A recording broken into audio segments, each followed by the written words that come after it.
I'm off because I was going to fly out that day. Okay, so yeah, So, it'll probably be. like Well, I'm anytime. recording. I'm recording now, so I don't want to spoil. But I still need to watch one more movie and do some notes. So Okay, it'll probably be our regular time on Sundays. But cool. well, Jaren, would you like to do the intros? Yeah, let's get to it. Thanks again for tuning in to the Average Jives podcast. Just to go through quick, my name is Jaaron. I'm here with one of my best friends in the absolute world, Zach Zokel, nickname Zzz. I got a lot of nicknames. Let's put it Yeah, that you way. do, you jive ass. Again, thank you for tuning in. This is the podcast where Zach and I spend about an hour of our lives discussing, debating, and ultimately ranking movies of a particular category that Zach has pre chosen because he is the brainchild of this podcast. Yeah. And Yeah. we start out by introducing each movie. Zach and I have each picked 5 movies of the category. We'll introduce each movie that we picked and then dive into the debate and ranking section. And this week we are doing horror movies. If you have listened to our previous season, we did comedies last year. And after picking 5 movies each of comedies, we decided that wasn't quite enough. Same with horror. So we are going to do a 2-part episode for horror movies. We've picked 20 total. Today we're going to be going through numbers 20 through 11. And then next podcast, we will actually rank our top 10. And as always, we do not claim to be professional critics. We are not professional podcasters, even. We're just 2 friends who like to discuss, debate, and talk about movies. And that's what makes us a couple of average jives. That's right. And this is probably both of our or one of our least favorite genres, but the demand was high for this episode, so The we had to demand, do it. we listen to the people from time to time, and the Yeah. people said, give us horror. And we said Yeah. no at first. But Yeah, but I mean, one of the reasons I don't think it's one of our tops is because I mean people love scary movies to experience the thrill of being terrified without the consequences, I suppose. Which, I mean, I wasn't really. I mean, I don't feel this emotion when I'm watching these movies. I mean, shit, Jaren, you shoot either one of us in a dream, you better wake up and apologize. So, yeah, no, so and you said it before. It's whenever I watch a scary movie, the jump scare factor is always big on why people like scary movies. I always realize that we're watching a movie, so I'm never mhm, really in it fully. I'm always looking out for that jump scare factor. So, I can't remember honestly the last time I actually was jump scared during a movie. There are a couple of times in a few of these movies that we're going to talk about today right, that right. I was entertained, but you're always looking out for that jump scare. You're always looking out for what's happening next. And again, at the end of the day, you're watching a movie and how absurd it is or how scary it is. In the back of my mind, I always know that, hey, this is a movie. So horror movies is not something that Zach and I particularly like, but it is something that the people love, and we are people pleasers. So we are going to do this today. That is true. But before we get started on the intros, I just want to do a little previously on the average jives because I need to Please. clarify. At one point on the last episode, I believe I said The Godfather Part 2 was not a great movie, which of course it is. The Oh my conversation God. got away from me Oh and, my my God. emotions got the best of me when Jaron James, I think when Jaron James put me in the same category as him as saying Godfather Part 2 was better than 1, which I don't agree. I don't think Godfather Part 2 could lift GF1's jock sweat. So it's still a great one, but I just wanted to clarify that. You are So absolutely ridiculous. terrible take. Just a Yeah, terrible take. yeah. You need to take a second, go wherever you need to, look yourself in the mirror, and just Cool ask off a little yourself, bit. what am I doing here? It's not okay. It's not a great take. Yeah, well, I'm not the only one that believes that, so Well, we nailed it I in have the backup, first. bro. We nailed it during the '70s pod. I Godfather don't think we 2 did. is a better made movie, better acted movie. Godfather 1 is more entertaining, more quote unquote rewatchable. See, I don't agree with what you said the first time, so we didn't get it right. Plus, Godfather was number one on that list, so obviously it's better. Your So, mother would be so dude, my disappointed mom right has now. never seen the fucking Godfather, dude. Well, that's a problem in and of itself. You know Jolene, come on, she's. Jolene. Okay. All right. Well, now that you got that off your chest, you're finally admitting you're wrong about something. It's fine. We're going to dive into the pod here. Again, Zach and I are going to alternate introducing the 5 movies that we picked, and then we will jump into the rankings. First movie that I have, which we will debate till we are blue in the face, is Silence of the Lambs. Mm-hmm. Came out in 1991, directed by Jonathan Demme, who also did Philadelphia, adaptation, Manchurian Candidate. He really kind of pioneered the director style of having the camera straight into the actor's face, where they're actually talking to the camera, which in turn is talking to the viewer. Made most famous in Philadelphia, probably, but Silence of the Lambs, it really hits home. Excuse me. It's actually based on a novel written by Thomas Harris, but the screenplay was done by Ted Talley, who also did Red Dragon and Mission to Mars, 2 Right. movies that we probably won't talk about ever again. Doubt it. It is starring Jodie Foster, Anthony Hopkins, Scott Glenn, Ted Levine. We covered this movie last year when we did the 90s Oscars. So we won't go too deep into it, but it is about an FBI cadet who interviews and befriends the notorious Hannibal Lecter in order to find some information on a notorious serial killer named Buffalo Bill. Roger Ebert, unsurprisingly, gave it 4 stars with his great movie seal. I actually lost the quote, but this was one of the movies that Roger, as so many other critics did at the time, gave it a poor review when it first came out. And then as it got more popular and won the awards, he actually did a second review, which gave it, his great movie seal. And then again, I'm sorry, I'm at a loss. I don't have the quote that I had for him, but he did go into how Hannibal Lecter, with only 17 minutes of screen time, I think it is, it's invoking so much terror and so much angst and suspense in the movie that it really picked it up a level of suspense and thriller. Again, we'll dive into this here soon. It's not quite a horror movie. And then the Oscars did reward this movie with an awards quote unquote sweep. It got Mm-hmm. Best Picture, Best Actor, Best Actress, Best Director, and Best Writer Adapted Screenplay. The Big Five. Only happened 2 other times. Would you like to name those 2? I can. It happened one night, and then one of my favorites, Your One Flew Over favorite? the Cuckoo's. No, one of ours. Don't put me That's that true. That's true. way. Which, One and Flew Over the Cuckoo's Nest. One Flew Yeah. Over the Cuckoo's Nest, where there is a character named Cheswick in that movie. And just a little tidbit, Zach actually named his dog Cheswick. Yeah, he's got like 8 different nicknames, so I don't know for sure if he knows his name is Cheswick or Yeah. not. So, but All right, Zach, what's the first movie that you selected? Aliens is first on my list from 1979, and it was directed by Ridley Scott, who was not well known at the time he made this. But dude, listen to this 2000 to 2010 run that Ridley Scott had. Hit me. Gladiator, that's Best Picture winner. Black Hawk Down, we've already covered it. Mm-hmm. Kingdom of Heaven, we could cover that later on, which that's up to Jaaron. But It's possible. it wasn't a smash hit, but it's got some good fight and battle sequences. And then Matchstick Man with Nick Cage, American Gangster, and Body of Lies. That's a good decade for old Ridley Dang. Scott. Yeah, no kidding. And it was And that's, the story. Go ahead. almost 20 years after this movie. Yeah, long time. And there's a lot of bangers in between there, too.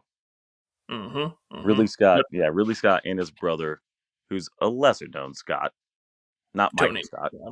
Michael Scott. Yeah. Yeah, yeah, good director. And then obviously the sequel was done by the third one was done by David Fincher, which is notoriously Right. his worst film. But Yeah, and I think he would even admit that. So yeah. The story and screenplay was written by Dan O'Banion, and of course, what first the first quote that came to my mind saying that was, "Is that bastard Oh, O'Banion in Banyan? there?" Other Good than old the Owen alien, Wilson. was We that don't Owen quote Wilson? Shanghai Noon enough. No, oh shit, yeah. I was thinking O'Banion from Days Confused. That Oh, was a quote I was thinking of. Is that more on bastard that. O'Banion in there? Yeah. Yeah. But other than the Alien franchise, he also wrote Total Recall, and this Hmm. film was co-written by Ronald Sushit, I believe. But if it's not, that's all right. It's starring Sigourney Weaver, Tom Skerritt, John Hurt, Veronica Cartwright, and Harry Dean Stanton. It's about the spaceship Nostromus. No, yeah, Nostromus, whatever. That has been Nostradamus. infiltrated. Yeah. Oh god. Okay. Has been infiltrated by an alien life force, and the last remaining crew member must do whatever is necessary to survive. Roger Ebert called it one of the scariest old-fashioned space operas I can remember, and his friend Gene Siskel gave the film 3 stars out of 4 in his original print review, calling it an accomplished piece of scary entertainment and praising Sigourney Weaver as an actress who should become a major star. Wow. It was rare Yeah, that they both agreed on a movie. yeah, yeah. But that's all I Which got a for little Alien. tidbit, I'm just gonna throw it in there. Yeah, yeah. We're not associated with the Ringer or anything, but they have a new podcast coming out called Gene and Roger or something, where one of the guys from the Ringer actually goes through some of their debates and some of their movie reviews and Hmm. plays clips of it. So I mean, if you're a movie lover like Zach and I are, and That's pretty cool. I didn't know they were doing that. Yeah, Yeah. Siskel and Ebert were Ebert for sure was a huge influence on me and my movie taste and love for movies. It's going to be a really good podcast. I've heard a couple of snippets. I don't think they've released one yet, but I'm very excited about it. So if you're listening to this, you're obviously a movie fan or you're one of our friends, give that a listen as well. Yeah, totally. Yeah, I'll be on the lookout for that one. I hadn't heard that, so that's pretty cool. All right, my second movie is the classic 1976 horror movie Carrie, directed by Zach's favorite director, Brian De Palma. We've covered him multiple times.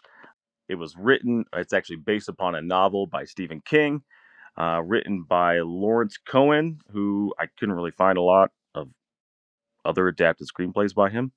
But it's starring Sissy Spacek, Piper Laurie, John Travolta, and is about a shy high schooler named Carrie who is asked by a very popular boy to prom, ultimately playing a prank on her and unleashing her supernatural powers on prom night.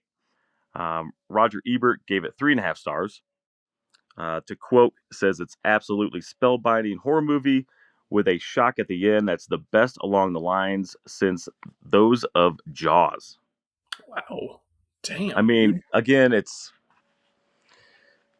if you're a reader and you read the book, obviously you weren't going to be surprised by it. But if you don't know how to read or don't like to read, Like me, like seeing over that here. movie for the first time, they do give a lot of clues. We'll dive into the movie later in our debate.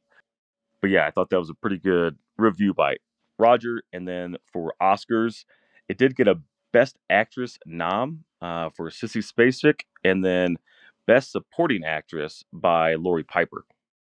Hmm. Again, which we will get into, these actresses and the characters and the performances that they gave. Yes, we will. The next movie on my list is The Birds from 1963, and it was Uh, directed by the master of suspense and a man we've already dedicated an Average Drives episode to, and that's Alfred Hitchcock. Boom. Oh yeah, we both liked that episode. We Yeah, it was suggest a good everybody listen episode. to it. Yeah, Surprisingly, the birds was not on it. it was probably a good thing too. We'll get to that later. I agree.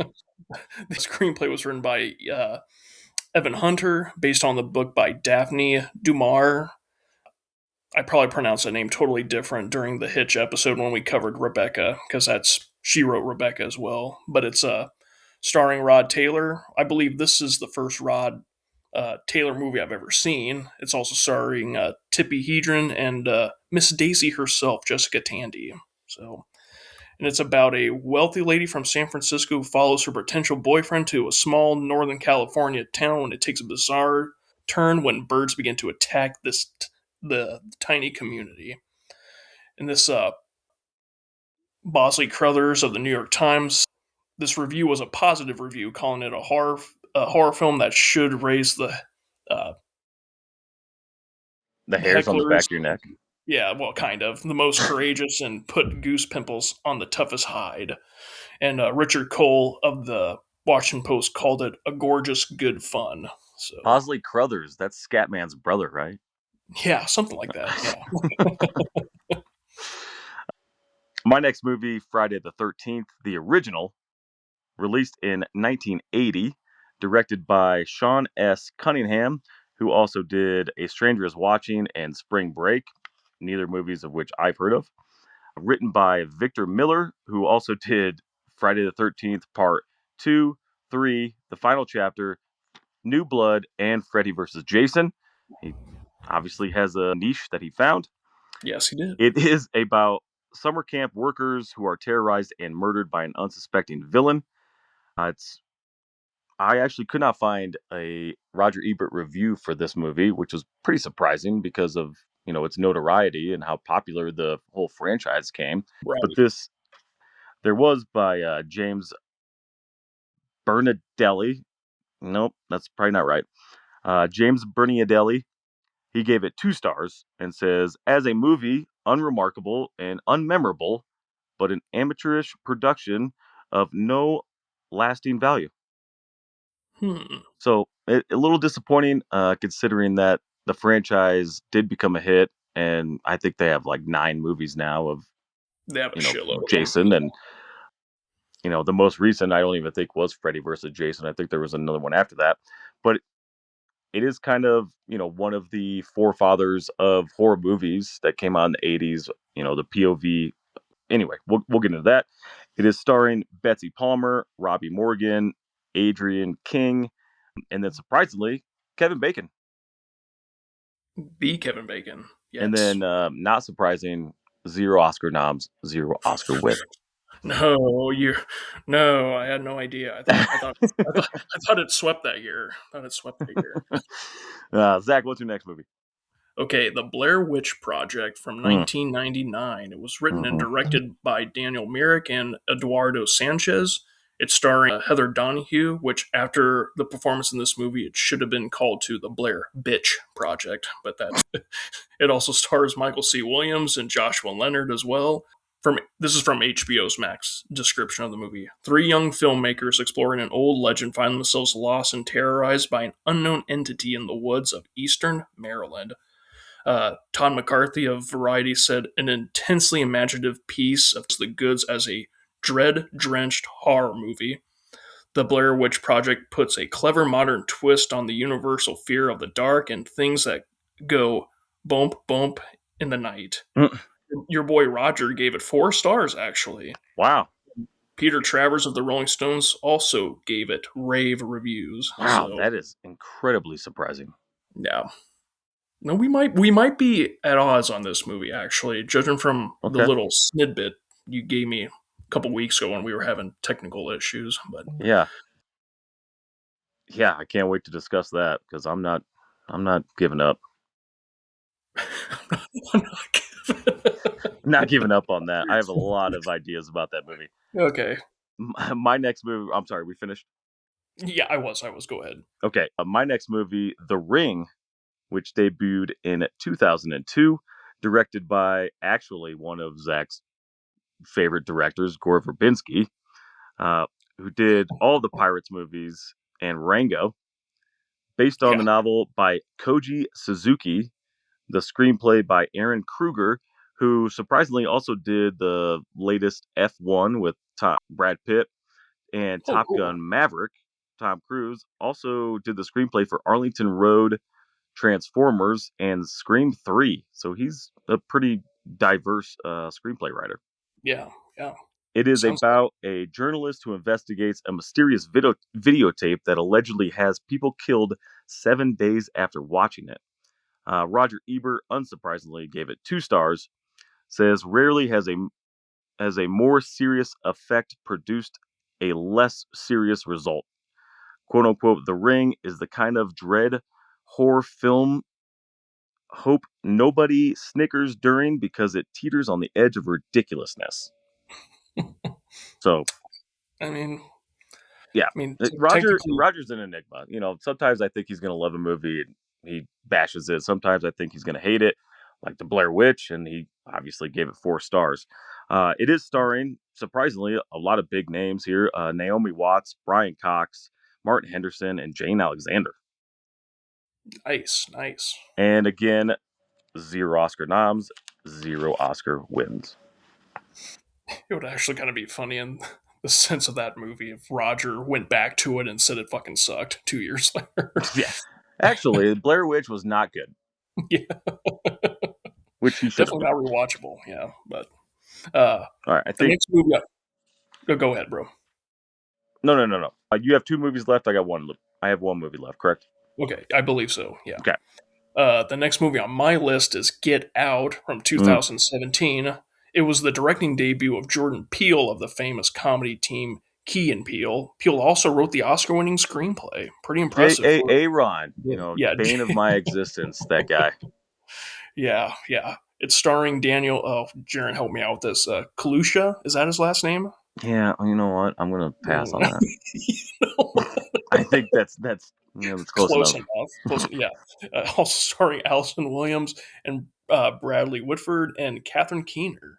It's about a Yeah. young African American who becomes uneasy when visiting his white girlfriend's family, and it comes to find out his feelings are valid after all. So Peter Travers of the Rolling Stones gave it 3.5 out of 4 actually, and Mm. called it a jolt-a-minute horror show laced with racial tension and stinging satirical wit.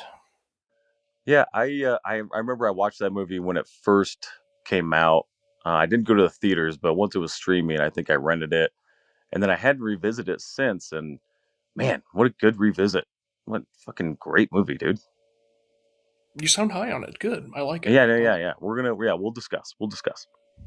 Nice. My final movie that I picked for the 20 through 11 of our horror movies is the movie and a fan favorite because they've made, I think, like 6 of these, is the original Conjuring. Debuting in 2013, it was directed by James Wan, who also did the original Saw, Yeah. Insidious, and then pivoted to do Furious 7. It Holy was shit. I didn't written, know. I did not know I that. know, right? He's horror, and then let's get into the Furious franchise. Yeah. Written Dragon Ball by Fantasy too. Chad Yeah. and Corey Hayes, who also did all of the other Conjurings, and then House of Wax, which is a movie we do not have on this list, but I do remember seeing in theaters and maybe one other time, and that is a pretty entertaining movie as well.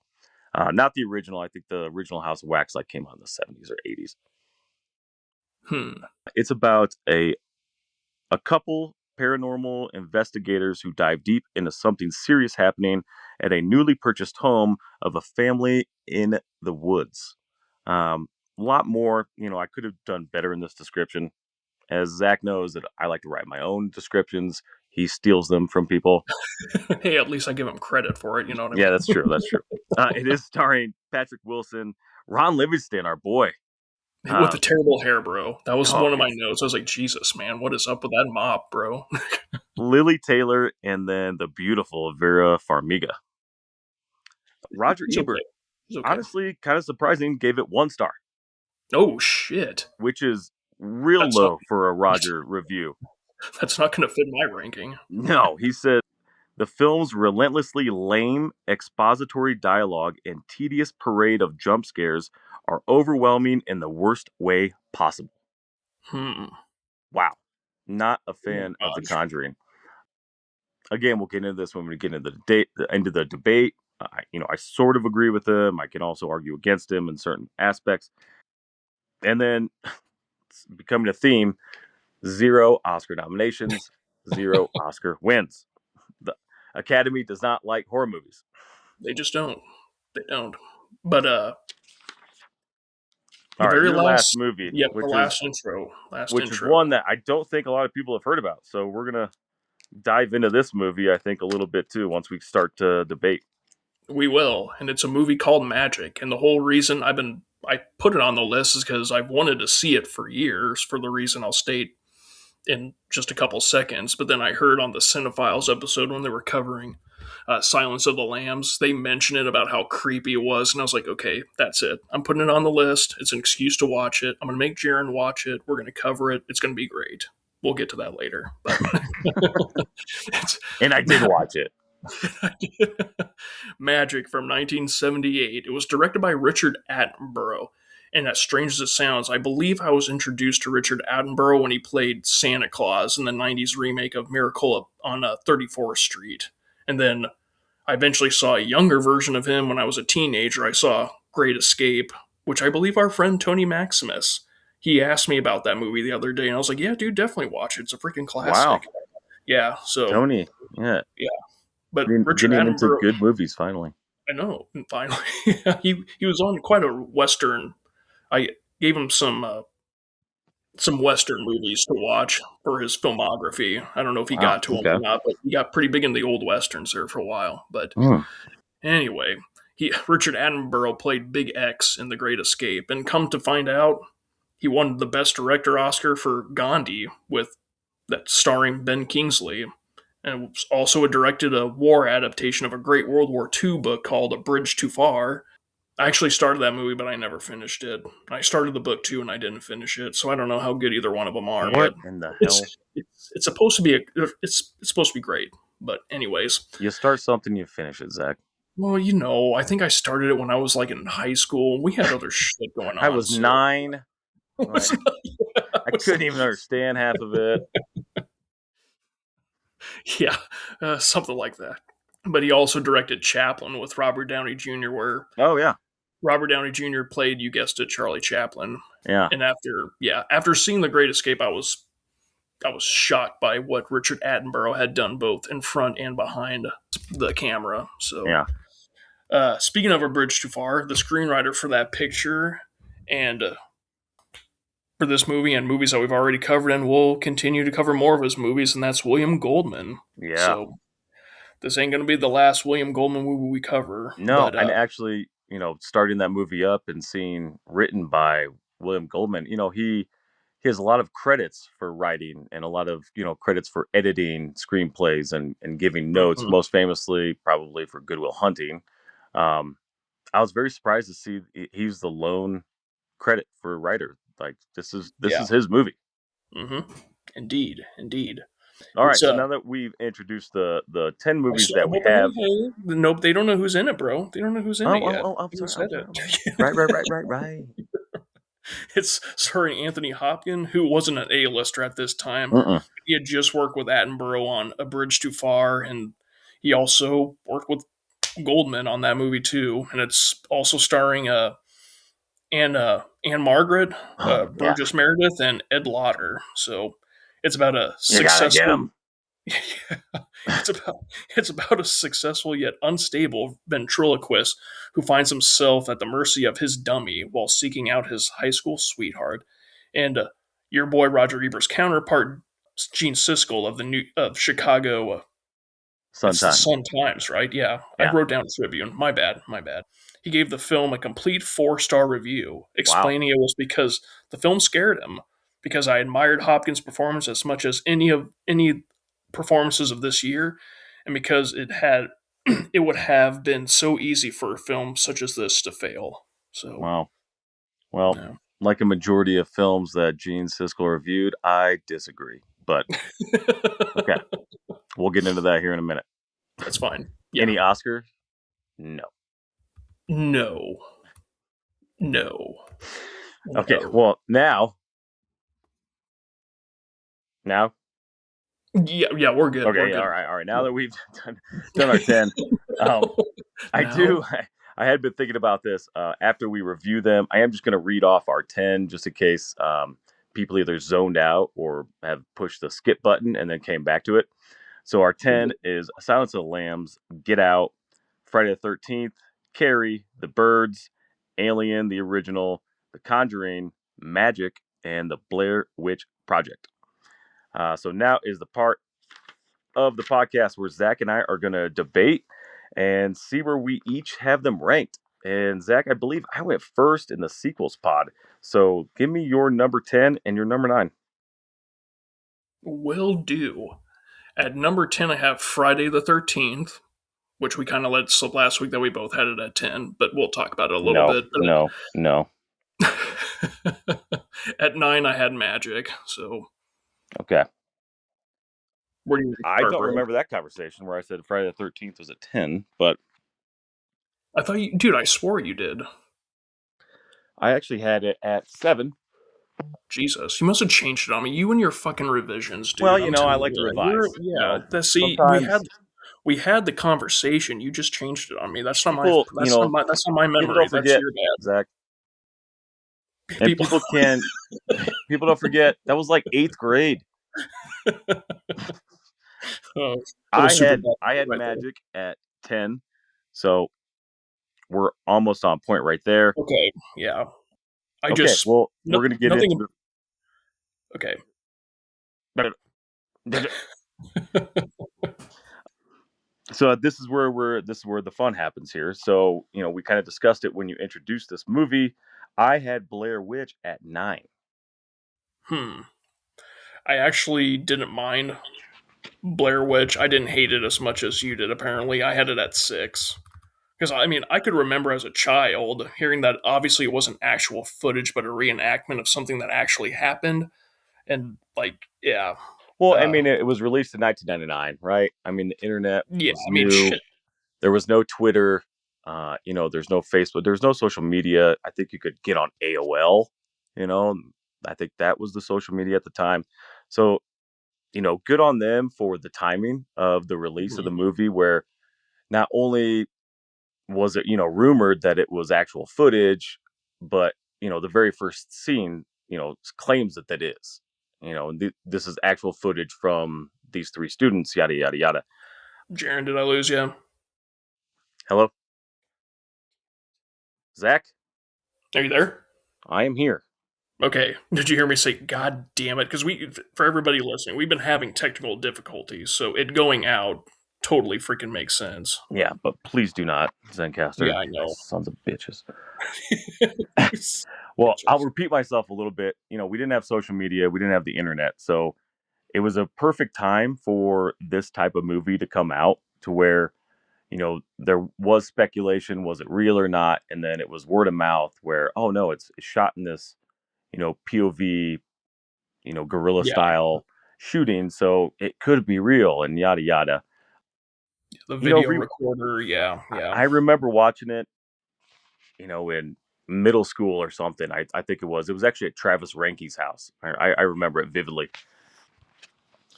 I just, in my opinion, disappointing. There's not a lot that happens. I I mean, enjoyed it's the again, it's a 3 actors. I think they did a great job, especially when, towards the end of the movie, they're all kind of fucking losing their shit because they're lost. But then, when and it then there's comes down to it, it's like, oh my God, there are sticks outside of our tent. Oh my God, there are rocks outside of our tent. well, they And found then their friend's clothes with his teeth in there. So a, there a was, little bit, I get the suspense, like I said, and plus, I mean, you know as well as anybody how much I like a good mockumentary. So sure. yeah, I thought they did a good job. That's why I had it at 6. Well, I mean, I'll give it to them in the sense that, it's kind of the first of its kind in that regard. Yeah, But the ending I thought was lackluster. For those who haven't seen it, close your ears with your fingers or whatever. But the last scene, she comes down and the guy's just staring at the wall.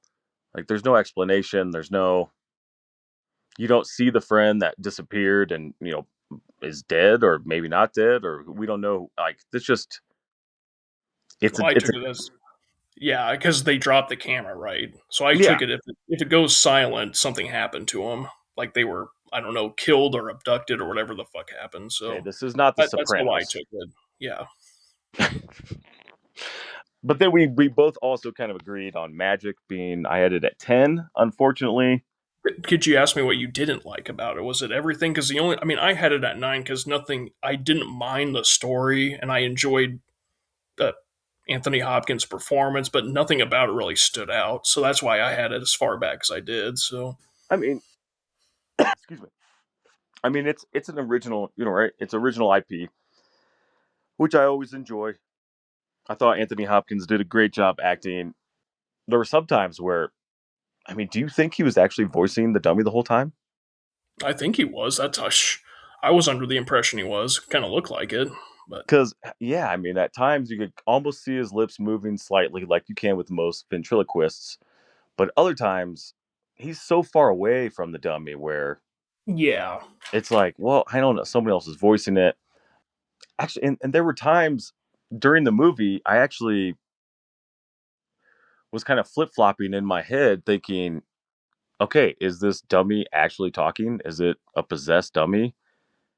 And then every time you think that, he would talk, and then, the scene where he stabs the husband, I was like, oh, yeah, this is a possessed dummy. And then you see that he was in the window and actually controlling the dummy. So yeah, no, I mean, it's tough because, like, we're going to have a discussion about another movie on this list.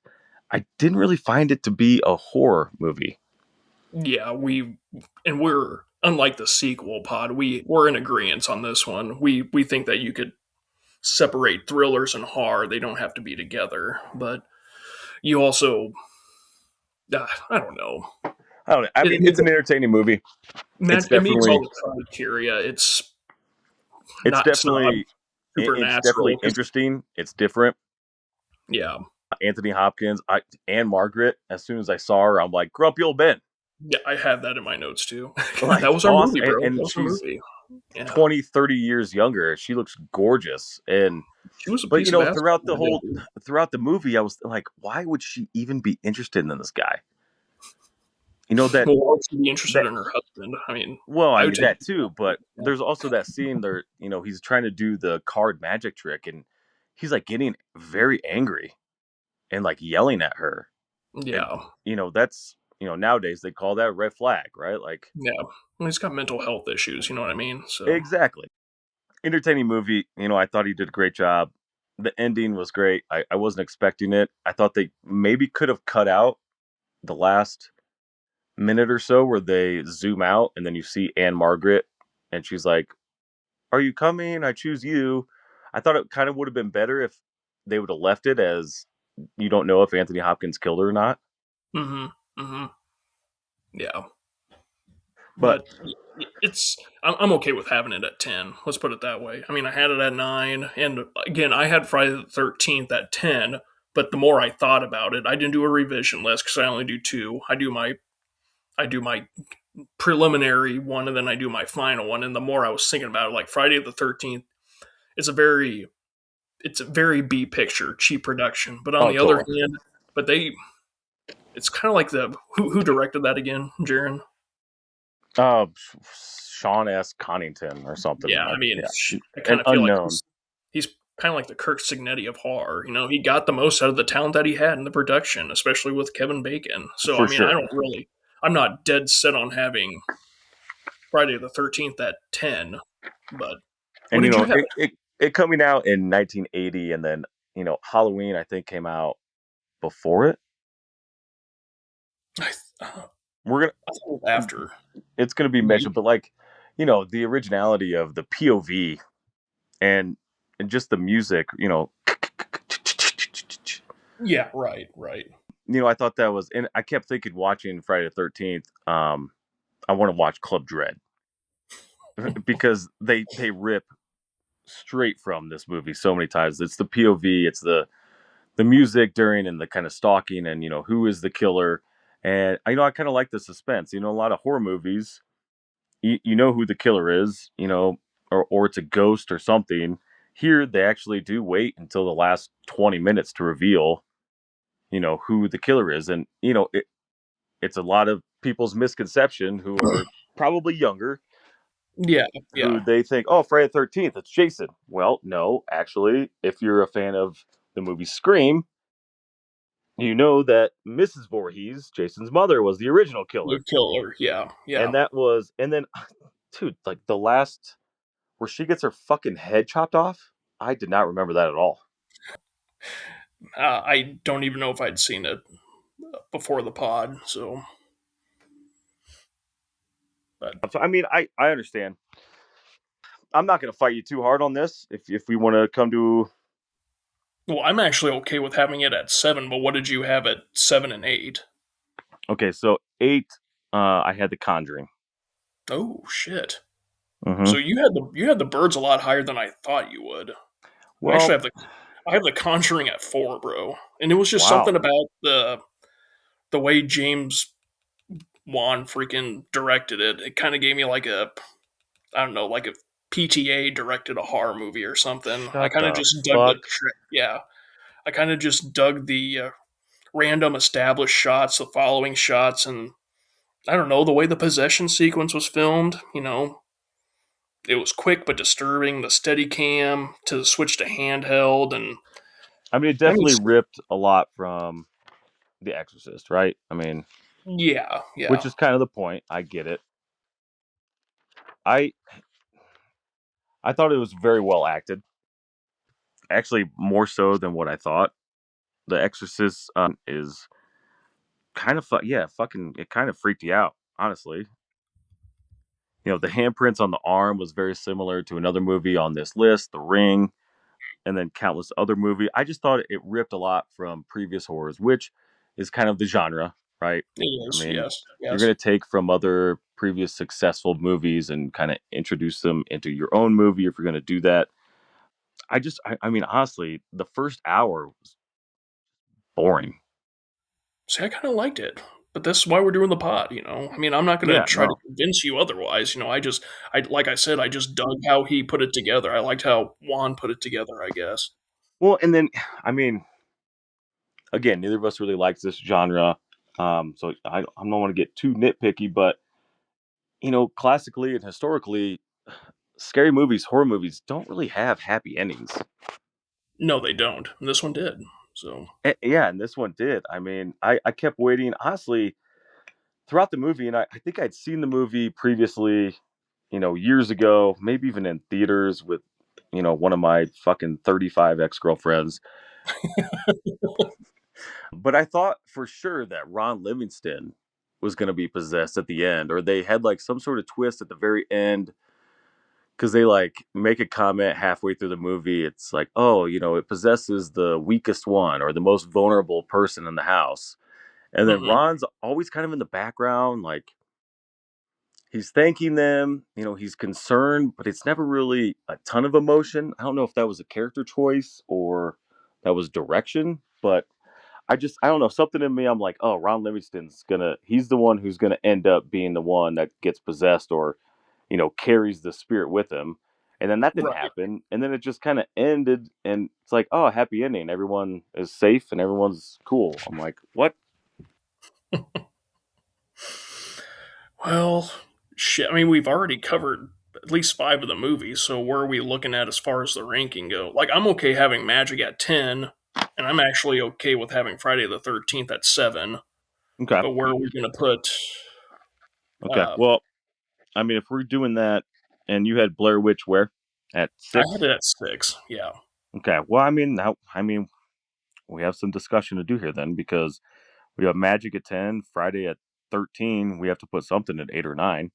Again, I'm not going to fight too hard. One of our least favorite genres. So if we could do Friday the 13th at 9, I'm okay with it. As long as Blair Witch is at 8. Hmm. Hmm. Yeah, that's fine. Yeah, Okay. All right. that's We're fine. going to do that. All right. So then you had Conjuring all the way up at 4. Let's Yeah, bro. discuss a couple more movies and see where we're at. Okay. Because at 6, I had The Ring. I mean, I had the ring at 5. So, I mean, Okay. All right. Well, I we're don't in. know. I Okay. mean, I Well, then liked. we need. Uh, All right. Well, the audience and myself are on the edge of our seats. What did you have at 8 and 7? I had the birds at 8. Okay. And then I had Carrie at 7 because I'm not a De Wow. Palma fan. Wow. I enjoy the telekinetic sequences, especially the dance with the split screen effect, but everything else Sure. in the film was less than desirable. I guess leaving it at 7. Like it had really cool stuff, but obviously some weak moments too, where she's like this is a little nitpicking, but was she saying his name while she was giving him head? Like, isn't that a little hard to do? Oh, Billy, while she's going. I mean, it sounded pitch perfect to me, but so I couldn't tell. I thought that was the intent of the scene, but maybe I was wrong. Yeah, that's an odd take for you to bring up right now. No, I mean that little nitpick aside, and also this is kind of the basis for how many other movies, Cruel Intentions and the spoof, Freddie Prinze Jr. That one, she's all that, and then all the spoofs that follow. It's the weird girl who the popular kids are gonna prank, at the end of the season or at the end of the year. And I mean, it's just classic, like her walking around with the blood on her, and Yeah, yeah. you know, I, it's been a few years since I've seen the movie. For one, Brian De Palma, of course, he's going to have the obligatory nude scene right out the gate. The opening sequence nude Yeah, scene. seriously, I like just started it, and I couldn't really remember how it began or the middle. Obviously, everybody remembers the ending. But I'm like, are they just moving through a women's locker with all these topless? And I'm like, oh yeah, Brian De Well, Palma directed this. Yeah, that makes sense actually. well, and one of them sitting on the bench is like obviously 30. Like she's Yeah, not. exactly. Well, and that was the thing from like the 80s and 90s where they'd cast like 30-some-year-olds and be like, Right, right. this is a senior in high school. Just take our word for it. Yeah, but I mean, I know, but I really thought he did a good job. The little subtleties, when she's in the principal office and moves the ashtray, and then at home, and Lori Piper is crazy in this movie, and yeah, it's yeah. I liked like I said, every telekinetic sequence is awesome, and I think that's where De Palma. That's where his direction works. Is shit like that. Yeah, you could probably put it higher. Yeah, it's and then the ending with the blowing up the car. I didn't really remember that. That was a little. yeah, But everything with the bomb, like I have the quote here. I should have killed myself when he put it in me. I was like, Jesus Ooh. Christ, like that's a tough thing to swallow there. And Really. then I think one of the friends of the popular group is actually also in another movie that we'll be discussing next time, Yeah, which I thought yeah. was kind of cool. I mean, obviously horror movies. Okay, well, We can put Carrie a little bit higher. Yeah, we'll I put mean, it it's we'll put it the more 6. I'm thinking about it, yeah, that's fine. Yeah, because like the more I'm thinking about, it, I was like, yeah, that shit was pretty impressive. So And then we have the birds at 7. That's where it's going to stay. okay, that's fine. Completely fine with it. We definitely need to discuss a little bit. I It mean, was just it was surprisingly disappointed from my end let with down. the all respect to Hitchcock. His prior achievements. That's why I had it at 8 because it's Hitchcock. And it was a huge success. This was his follow up to Psycho. It's kind of the medium in between Psycho and Torn Curtain, but I do kind of feel like this was Hitch's decline. I'm personally glad we didn't have it on the Hitch list, Oh, but it definitely does not belong in the top 10 for Hitchcock. I share the same sentiment. I was let down. I mean, it was the first time I had seen this movie, but obviously, growing up, if you're a movie fan at all, Alfred Hitchcock, and undoubtedly, The Birds comes up, whether it's mockingly or oh, it's one of the greatest horror movies. Like the reviews for this movie on IMDb astounded me. I mean, there's yeah, so many people saying, "Oh, what a great horror movie. 9 out of 10. Oh, this was yeah. suspenseful and great." I don't fucking get it. Well, Kurosawa is one of the greatest directors that ever lived, and he considered it Hitchcock's best movie. I mean, take that for what it's worth, but I just don't agree. Plus, it had a I really troubling production and shit. Like Hitch was like obsessed with freaking Tippy Hedron. Like he was like stalking her, and he like tormented her because she wouldn't put out and shit like that. So yeah, it's well, we're not going to yeah, get canceled on this podcast, so we're going to move on from that. yeah. But I mean, she is gorgeous.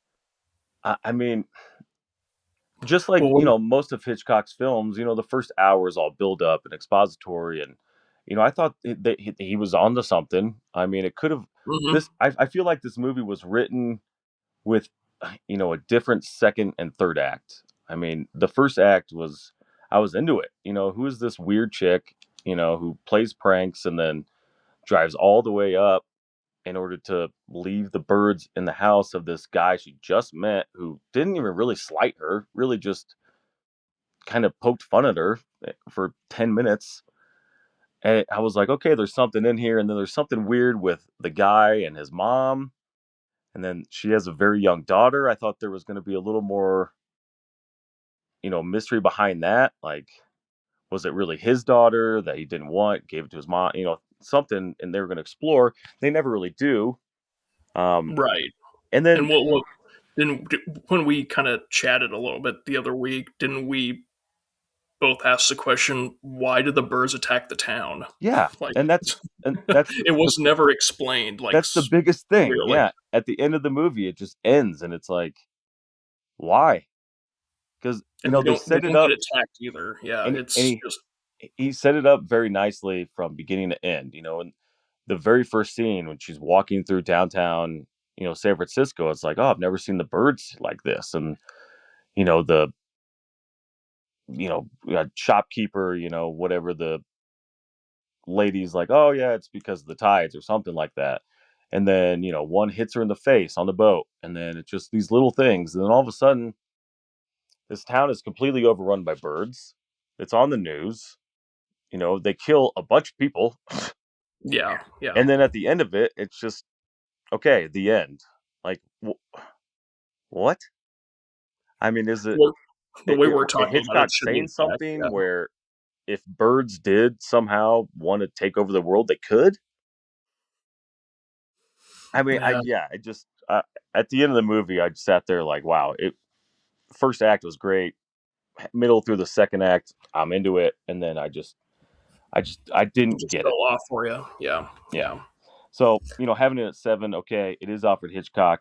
Uh, we're gonna give it the respect that it's due because it is him. But yeah, it definitely could have been lower.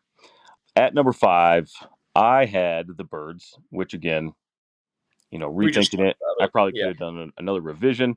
So I'm gonna put The Ring at 5, actually. that was where I had it. Yeah, it was a. It's just a. I think it's a solid movie. I don't know why Roger hated it so much. I mean, it's Gore Verbinski, not exactly a lightweight.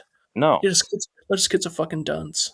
But but I mean, I don't think it's good enough to be any further than five. But it's probably out of all the movies on this list, it was probably my favorite production design. For sure. That was by Tom Duffield, using unique imagery sequences. Well, unique and unsettling also, but I know that it was inspired by Andrew Wyeth paintings. So, but that was what I liked about it the most. Again, we've already discussed this. Not really that scary, but No. still visually impressive. So, Yeah, and I mean, I think I probably saw it when it first came out, right? I think everybody did. The premise is absolutely absurd, right? You watch a movie and then 7 days you die. It's like, yeah. what the fuck are we doing? I watch movies all the time. I'm still here. And, and I think that's the thing that stuck in my head about the movie all these years later. When I started it up, I'm like, oh yeah, this is that movie you watch, and then a person crawls out of the movie and then you die of a heart attack or something. But Yeah. as the movie goes on, it's actually really good storytelling. Hmm. It's Hmm. well shot. It's well acted. It's a much better storyline than I remember. With the whole Brian Cox character and him coming in for like a cameo. I was like, oh shit, Brian Cox, and Yeah. it And he just does good. Yeah. yeah, and it's a little confusing at times. There were a couple times where I like rewound, like, wait a second, what did they say in that previous scene? Hmm. And it was much more like investigative than I remember. And I love those kind of movies, right? Where there's a mystery and you gotta, an investigative journalism, find out the mystery. I love those kinds of movies. So, and they had a lot more into the movie than I thought. It was, again, a horror movie. I mean, it's definitely based upon, the premise of a horror movie, but Yeah, no, it was actually a lot better than I thought it was going to be. And then they made, several sequels after that. They did, yeah. Somebody asked, "Hey, where's that VHS tape that kills people?" Oh, I taped a Dallas Cowboys game over it, Yeah. so we should be Yeah. good. We should be good. Don't Oh worry yeah, about that. Emmett's all-time rushing record. That's what it is now. That's all. I couldn't not tape it, so I had to Yeah, use something. yeah. I mean, we didn't have fucking DVR. Yeah, we're witnessing history here, man. So yeah, The Ring at 5, cool. And then these top four. Well, we already have your 4, 5, 6, 7. So what do we not have on here that you have? Oh, The Conjuring Well, yeah, because I had it at 4. You had it at 8. Is that at what I'm? 8. Yeah, Yeah. I Hmm. say we put it at 6, Carrie at 5, Ring at 4. Okay, that's fine. Yeah, All right. I'm good with that. Yeah, we're not going to argue too much about this. I mean, this is No, what are we shit, doing it's here? one off anyway. You know what I mean? I think Yeah. it's all right. Okay, so in the top 3, bronze, silver, and gold. Here we go.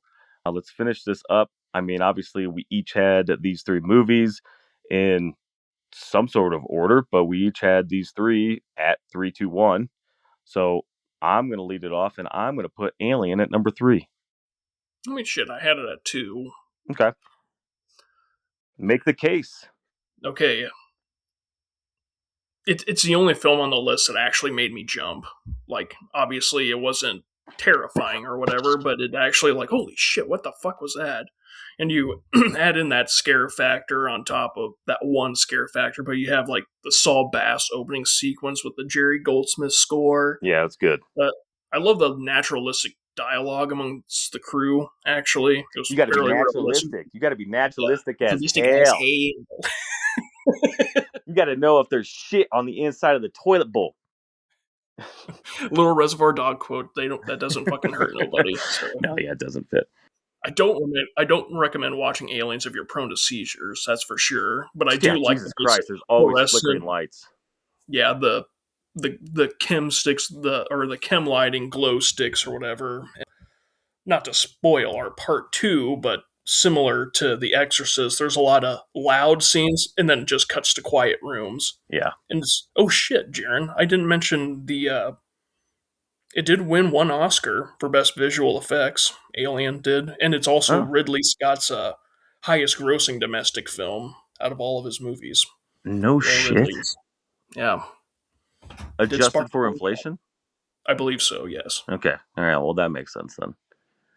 Yeah, and honestly, it wasn't even that big of a hit. I mean, obviously, neither of us were around to see the debut, but I thought Aliens was a bigger hit than that. Especially because it was directed by the Psycho Jim. Yeah, the Psycho. James Cameron. Yeah. No, I mean this is something that we're going to debate on the movie we both have at number 1. I'm going to go out on a limb. Yeah, you Is know it. is Alien a horror movie? I think you could do both because I mean it scares the shit out of you, but it's also sci-fi. I think It's this is one of those you can split the difference and have like I could see somebody putting it in a sci-fi list too. Yeah, But it's definitely a sci-fi movie. There are definitely jump scares. I mean, and I had I actually looked up the definition of horror movie. I have it in my notes somewhere. I don't have it in front of me. I'll present that in the next pod when we do part 2. it would it would be fun if you said whore and you just defined like a prostitute or something. Like I found the definition of what it was. Lady of the Night, actually. Oh, I mean, yeah, it's the classic. Again, one of these movies where the first act is, and it's actually more entertaining because there's a little suspense, there's a little mystery about what's actually going on. Not a Mhm. lot. I mean, things happen, but it's just that suspense. Like, okay, when is something gonna pop out at me? And then literally it pops out Yeah, right, right. of the human. But yeah, some nitpicks like how you put yourself in their shoes. Would you be around this guy that I mean, how is he not in quarantine? Listen to the 2 engineers freeze him. Right. Oh yeah. until Yeah. you get home, and then you can fucking dissect him and do all the scientific research you need to. Why are we allowing him to eat next to us? Like, Right. Yeah. but yeah, I mean that's the scene, you know, that it was known for, and then I don't want to get too much into it, but it's also revisionist history. The final scene where for some reason Sigourney Weaver is in a pair of fucking whitey tighties and barely a bra Yeah. on. Like, what was the Yeah. point of that? I don't really know. And it was, kind of torn apart by critics, not really at the time, but then as history goes on, it's like, wait a second, we're revisiting this. Why is she fucking like half naked? Not even half naked, Yeah. like 95% naked. It doesn't really move the story forward, but it did set up, the entire franchise. It's a very well shot movie, entertaining as hell. It's a classic.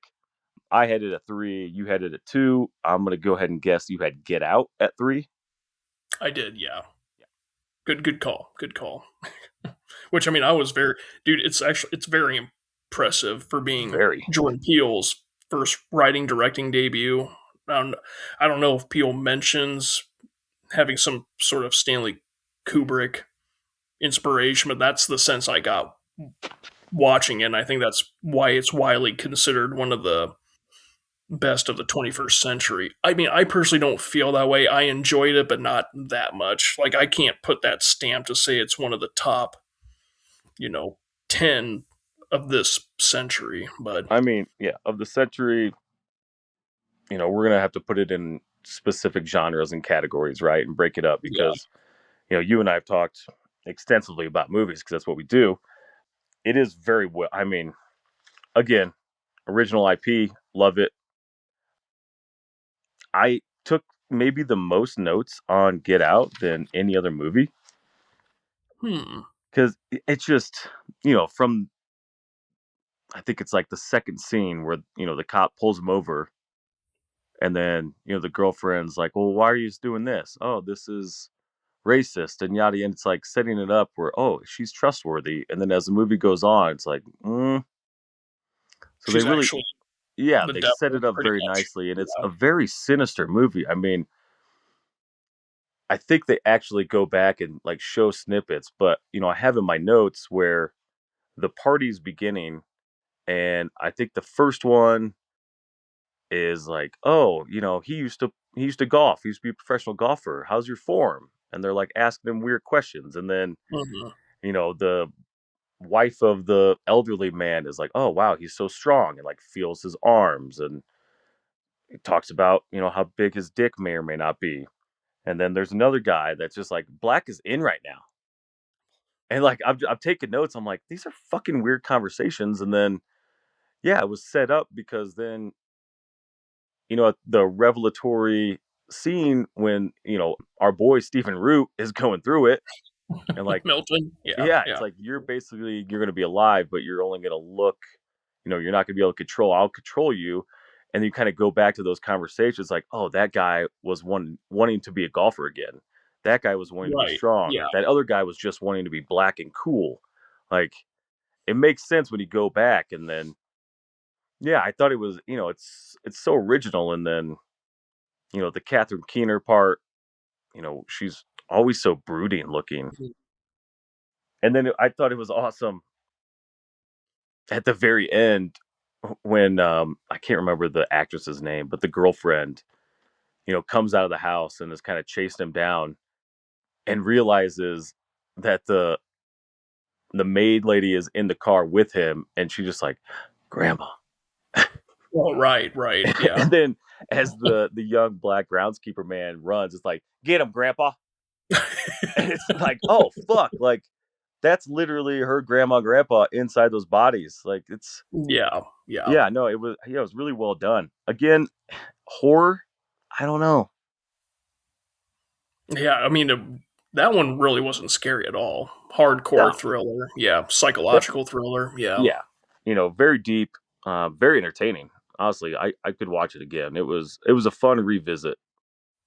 This, as strange as it sounds, I could see it also being one of Key and Peele's comedy skits too, where they just are Yeah. surrounded by white people, Well, like a serious satire kind of, or one of like an antonym of one of their comedy acts, I guess. But well, and yeah, that's another part of the movie. I think his name is Rod or Rob.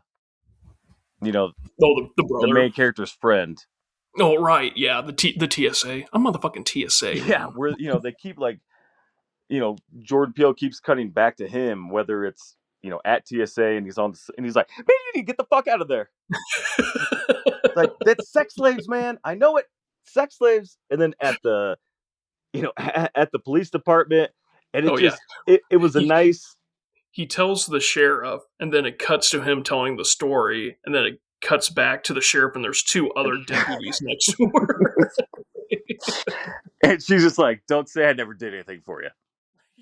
Like and it's kind of playing on right, like how ridiculous this is, and he's kind of poking fun at himself, saying, I know this is ridiculous, right? I mean, it's something that possibly could happen in the future, but this is a movie, Right. is what. Yeah, like every time they cut to him and he just made you laugh.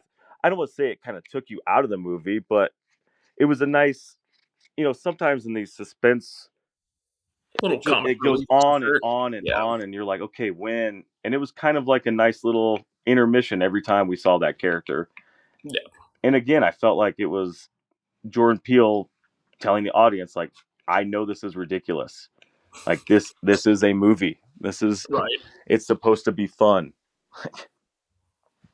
Yeah. So Which it is. Yeah. You talked me into it. We can swap Get Out and Alien. So that's the point of the pod right there. yeah. That's the fucking. And then, as no surprise to either one of us, and hopefully no surprise to anyone listening or any of our friends or family who are listeners of the pod, Silence of the Lambs at number one. Obviously, We we're both not agreed. barbarians here. Yeah. I'm going to go on the record right now. Zach actually made me put this on my list. No, I did, you Yeah, you motherfucker. did. Nope. Well, Forced. no, it Gunpoint. was your choice. It was your choice to put it in the top and from 20 to 11. That And was your choice. And I knew exactly what you were doing, you motherfucker. You wanted the number one spot, so you put it on there because you knew I would have it at number one. So, well, dude, I mean, I would have this a lot higher in the top 10, actually, if you would have put it in the actual top 10. well, Because we're kind of and rating them now 1 through 10, but it's actually 20 through 11. You know what I mean? But well, yeah. I'll go through that at the very end and correct yeah, myself. But this is the reason it's in the pod right now. We're talking about it. It won for Best Picture of a Horror Movie. That was the category that the yeah, Academy put it in. There's not a suspense thriller category. So it did win for Best Movie in Horror, but we're going to go through it real quick. We're already at it about an hour and 10 minutes, so we're going to wrap it up soon. But is this really a horror movie? And, we've already discussed this multiple times on the pod. There's dude, one scene. it barely meets the criteria in my opinion. There's one scene where there's blood. There's one scene where it's actually gory, and it's right in the middle of the movie. It's quick. They're quick cuts, I you love know, it. I love it. right after he gets his second meal. Extra, extra rare. Yeah. You believe this? The veal? And, and again, we can nitpick. This is the most dangerous serial killer in the country, apparently. They have him locked in a fucking box for how many years, and then you have two inept guards watching him. Why aren't all the SWAT just in the fucking room the whole time? I don't know, man. I mean, it's like you said. You just said with Get Out, it's just a movie, man. Have fun with it. It is. It is. It And is. I've seen this movie more than obviously any other movie on the list. It is one of my go-to movies when I just need something in the background. Yeah. Don't know how sadistic that makes me, but you Because know, we talked about it. It's like, well, you fall asleep before anything bad happens, I and by do. the time Yeah, the bad shit happens, it's over. You have the DVD menu already. So exactly. And Zach and listeners of the pod know I fall asleep to movies. This is one of my fall asleep movies because there's so much dialogue.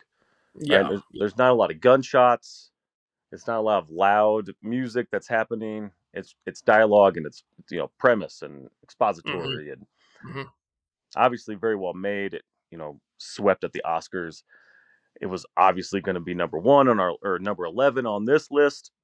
But again, for the reasons that I said previously, I don't fully believe it is a horror movie, so I cannot put it in a top 10. Okay. Okay. I mean, that's. I mean, you just justified it, and I agree with you. So it's not like. But again, as a movie, we would definitely both probably have it higher. But Yeah, in the I top thought 10, yeah, in the I think top, it yeah, was number 2 in our 90s Oscars, 90s. It wasn't was. it? It was. It was. I just So copied obviously, and pasted those notes because and I JJ knows this, Jaaron James. Just I just saw it in theaters with my nephew last yeah, night, so and I'm watching it like dude, everything is just almost like perfectly timed, and I'm watching it, and the only reason I kind of feel like this isn't like a top 20 goats list is because it's a horror slash thriller. Like it's been categorized as this is how it is, similar to Jaws. Like you can't. There's no way you can put a movie about a shark as one of the greatest of all time. You know what right, I mean? And it's yeah, yeah, it's again, I'm repeating myself, but it's perfectly timed in the close-ups. And what I mean by that is like the close-ups are like they're not on Scott Glenn for too long. They're not on Jodie, Jodie Foster, and even like how the extreme close-ups of Anthony Hopkins when she finally tells him why she left yeah. because of the lambs, and he almost has a tear coming down. Like I'm telling you, man, it's just I fucking love this movie. You No, know it's it. it's fucking great, and it set up a lot of quotes, and "Hello, Clarice" actually is never even said. Right? Doesn't he And say good morning? Yeah, yeah, but it's yeah, always something everybody. else. It's Yeah, never, yeah, it just like we talked about Star Wars. It's like, "Luke, I'm your father." That's not the actual fucking quote. yeah, It's "No, I am your father." And you know,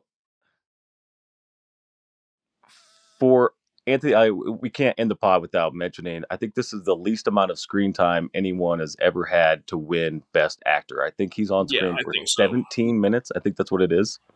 Because Brando's on it for like what 20 or something. He's not Right, in. He's not in The Godfather very long either. But right. it's longer than Anthony Hopkins. But it's like the most iconic, one of the most iconic performances of the 20th century. Yeah, I So mean, every time she comes around that corner and he's just sometimes he's standing in the middle of the room with his arms behind his back, just like he knows she's coming down. I mean, he played it. Yeah, he's fucking creepy and he nails it. and yeah, everything, and then you just add Howard Shore's score on top of Right. that. It's like yes, And just then you it's got, "Was she a great big fat lady? where would you fuck She a me? great big fat. I I'd fuck fuck me. me." And which obviously has become now spoofed and satire.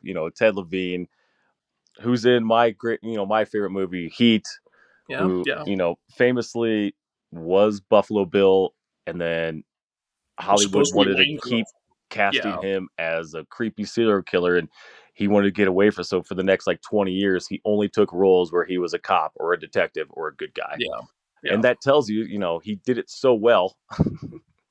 Dude, my nephew under the tuck scene, I guess you want to Yeah. call it. Oh yeah. My nephew's like, I don't like this part. This is weird, and I'm like, dude, everybody thinks that, bro. Yeah, that was the fucking point. And then you got fucking, what's the name of the song? Something horses. No, oh, shit. Yeah. Whoa, dude, wasn't it from? Is it Billy Idol? Yeah, something I like think that. But so. then, Yeah, even in regards to, not necessarily the soundtrack, but when you first see the congresswoman's daughter, I forget her name in the movie, damn it. And then she actually is a huge star in yeah. shit, I can't even think of the name. Grey's Anatomy. She went on to Oh, she was on that. years and Oh shit, years. Yeah, she's one of the main characters of Grey's Anatomy. When you first see her, she's literally singing American I mean, Girl. girl. Yeah, yeah. Good And, old and Tom like, Petty. yeah, it's set up perfectly. And for any single women out there, if you see a guy trying to load a couch into a truck by himself at night, just let him fucking do it by Oh, himself. oh, oh, I Just, appreciate it. just I fuck. You're appreciate about a size 17, right? it. She's like, She's like, what? excuse me. Yeah, I mean, yeah, just very. I mean, obviously, we could talk about this movie for another 20 minutes, but we both knew it was going to be at number one. It is or number 11. It's at number 11. I'm satisfied with the list. Zach, do you have any more to talk about with Silence of the Lambs? Oh no, I pretty much covered it, I think. Recognize that the Academy, we only put it on the 20 through 11 because, again, we kind of disagree that it is even horror, even though it won in the horror category. So, Mm.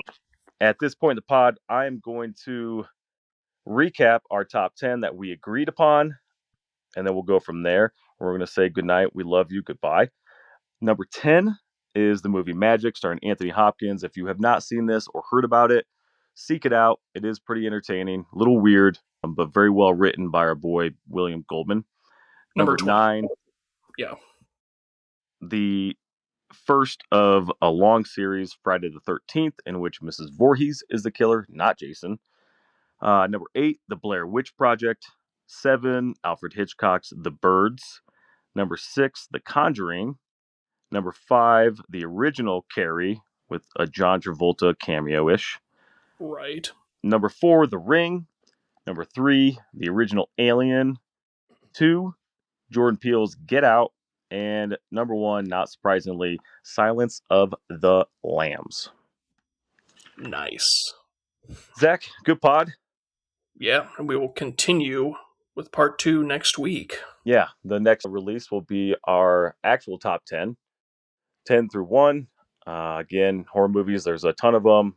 As we mention almost on every pod, this is Zach and I's list. If you don't like it, please give us a comment or start your own fucking podcast. And you can Yeah, talk about whatever movie you want. exactly. Give us a like on YouTube, Facebook, Twitter face, Insta algorithm, whatever it is. And yeah, join us again next time where, we go to the horror movies. We also have our whole season 1 library on Spotify.